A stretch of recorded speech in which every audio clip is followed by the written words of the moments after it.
Hello everyone, welcome back to my channel BEd education with Sapna. इस video में आज हम देखने वाले हैं बीएड फर्स्ट ईयर का subject 10 language across the curriculum. इस सब्जेक्ट के आज हम नोट्स देखने वाले हैं, जिसको हम हिंदी में कहते हैं भाषा एवं पाठ्यक्रम। इसमें आज जो हम टॉपिक देखेंगे वो है भाषा का अर्थ, भाषा की परिभाषा, भाषा की प्रकृति, meaning of language, definition of language, nature of language. इन तीनों टॉपिक्स को आज हम कवर करेंगे। आपका जो ये सब्जेक्ट है लैंग्वेज अक्रॉस द करिकुलम, इस सब्जेक्ट का सबसे मोस्ट इम्पॉर्टेंट टॉपिक है। और कहा जाए फर्स्ट क्वेश्चन इस सब्जेक्ट से यही बनता है कि भाषा हम किसको कहते हैं, भाषा की परिभाषाएं कौन कौन सी है, भाषा की प्रकृति क्या है, भाषा की विशेषताएं क्या है और भाषा का महत्व क्या है। ये दो क्वेश्चन आपके बहुत ज़्यादा इम्पॉर्टेंट है इस सब्जेक्ट के। तो भाषा की जो विशेषताएं और महत्व है वो हम नेक्स्ट वीडियो में देखेंगे। इस वीडियो में हम अर्थ, परिभाषा और प्रकृति के बारे में बात करने वाले हैं।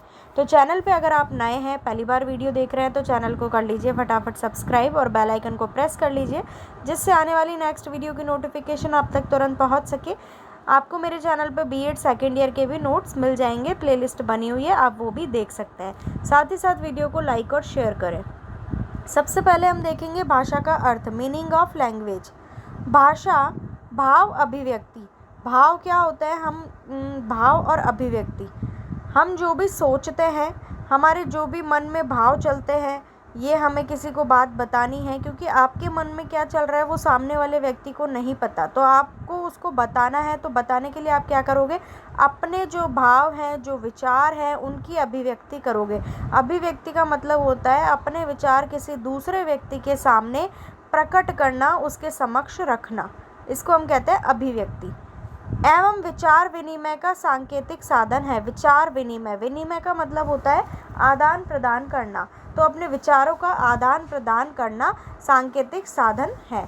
संसार के सभी प्राणी किसी न किसी रूप में अपने भावों की अभिव्यक्ति करते हैं। संसार के जितने भी प्राणी हैं, चाहे वो जानवर हो चाहे वो इंसान हो, सभी व्यक्ति जो है किसी न किसी रूप में अपनी भाषा में जो है क्या करते हैं, भावों की अभिव्यक्ति। कुत्ता जो है भौंक के करता है, भौं भौं करके करता है अपने विचारों की अभिव्यक्ति। बिल्ली जो है म्याऊं म्याऊं करके करती है। तो इस तरीके से फॉर एग्जाम्पल जो है सभी जो है अपने भाव की अभिव्यक्ति करते हैं, दूसरे के समक्ष रखते हैं, जिसका माध्यम शाब्दिक और अशाब्दिक रूप में सामने आता है। भाषा हम जो है कई बार बोल के भी अपनी बात रखते हैं और कई बार अशाब्दिक रूप में रखते हैं। अशाब्दिक रूप का मतलब है यहाँ इशारों में हम किसी को बात समझाते हैं, है ना। तो हाव भाव हमारे उस तरीके के बन जाते हैं, तो उससे हम कहते हैं अशाब्दिक। और अगर हम किसी को बोल के अपनी मन की बात बता रहे हैं तो उसे हम कहेंगे शाब्दिक। व्यापक अर्थ में देखा जाए तो संसार के विभिन्न प्राणियों द्वारा भाव अभिव्यक्ति के इन साधनों अंग प्रत्यंगों के संचालन। देखिए, अंग प्रत्यंगों के संचालन यहाँ क्यों आया? क्योंकि हमें जिस भी तरह से बात कहनी होती है उस तरीके से हमारे हाव भाव भी हो जाते हैं फेस के, और उस तरीके से हमारे हाथ वगैरह जो है वैसे ही बन जाते हैं अगर हम किसी को इशारों में बात समझा रहे हैं तो। भाव मुद्राएं, भाव चेंज हो जाते हैं। और ध्वनि संकेतों के माध्यम से हम अपनी बात कहते हैं लोगों के सामने, तो इसे हम क्या कहते हैं? भाषा कहते हैं। तो ये तो था भाषा का अर्थ। अब हम बात करते हैं भाषा की परिभाषा की, डेफिनेशन ऑफ लैंग्वेज। इसमें जो है पतंजलि के अनुसार सबसे पहले है जो इन्होंने काफ़ी सरल से शब्दों में परिभाषा दी है। भाषा वह व्यापार है जिससे वर्णनात्मक या व्यक्त शब्दों द्वारा अपने विचारों को प्रकट करते हैं। किसी भी चीज़ का हमें वर्णन करना हो तो हम अपने जो शब्द है, शब्दों के द्वारा ही अपने क्या करते हैं? विचार प्रकट करते हैं, अपनी बात सामने वाले व्यक्ति को समझाते हैं। तो उसे ही पतंजलि ने क्या कहा है? भाषा कहा है। दूसरा है स्वीट के अनुसार ध्वन्यात्मक शब्दों द्वारा विचारों की अभिव्यक्ति ही भाषा है। ध्वन्यात्मक शब्दों द्वारा हम जब भी बोलते हैं तो हमारे मुंह से क्या निकलती है? ध्वनि निकलती है। तो उन ध्वन्यात्मक शब्दों द्वारा ही हम अपने विचारों का आदान प्रदान करते हैं, अभिव्यक्त करते हैं अपने विचारों को। तो उसे ही स्वीट ने क्या कहा है? भाषा कहा है। देखिए, एग्जाम में आप 2 डेफिनेशन आप ज़रूर लिखिएगा भाषा की, और जो इससे क्या है आपके नंबर अच्छे आएंगे, क्योंकि एग्जामिनर के पास इतना टाइम नहीं होता वो पूरी कॉपी आपकी रीड करे। तो अगर आप डेफिनेशंस पे, पॉइंट्स पे, इन सब चीज़ों पे ध्यान देते हैं तो आपके नंबर जो है काफ़ी अच्छे आते हैं। नेक्स्ट हम देखते हैं भाषा की प्रकृति, nature of language. First point है इसमें भाषा पैतृक संपत्ति है। भाषा पैतृक संपत्ति है। पिता की भाषा पुत्र को पैतृक संपत्ति की भांति ही प्राप्त होती है। सेकंड है भाषा जो है अर्जित संपत्ति है। मनुष्य अपने चारों ओर के समाज या वातावरण से भाषा सीखता है। देखिए, कोई छोटा बच्चा है, वो अपना जैसा उसका आसपास का एनवायरनमेंट होगा उसको देख देख के ही ज़्यादा वो सीखता है, और वो खुद ही सीखता है। आपको सिखाने की उसको इतनी ज़रूरत नहीं पड़ेगी। जब वो छोटा रहता है तो वो क्या करता है, खुद ही जो है आसपास के वातावरण से ही भाषा को सीख लेता है। भारतवर्ष में इधर एग्जाम्पल दिया गया है एक। भारतवर्ष में उत्पन्न शिशु इंग्लैंड में रहकर इसलिए अंग्रेजी बोलने लगता है कि उसके चारों ओर अंग्रेजी का वातावरण रहता है। जन्म कहाँ हुआ है? भारत में, लेकिन शिशु कहाँ चला गया? इंग्लैंड में। तो वो क्या सीखेगा? अंग्रेजी सीखेगा, क्योंकि उसके चारों तरफ का जो वातावरण है वो इंग्लिश का है, तो वो अंग्रेजी सीखेगा। जबकि जन्म उसका कहाँ हुआ था? भारत में। इसलिए कहा गया है भाषा जो है व्यक्ति खुद अर्जित करता है, क्योंकि चारों ओर का वातावरण उसका जैसा होगा वैसे ही वो लैंग्वेज सीखेगा। ठीक है।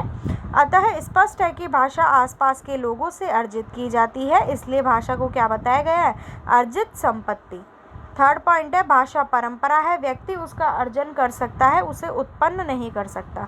देखिए, भाषा क्या है? परंपरागत रूप में चलती हुई आ रही है, तो परंपरागत वस्तु है। व्यक्ति उसका अर्जन परंपरा और समाज से करता है। इसके पहले वाले पॉइंट में हमने देखा कि जो है अर्जित संपत्ति है भाषा।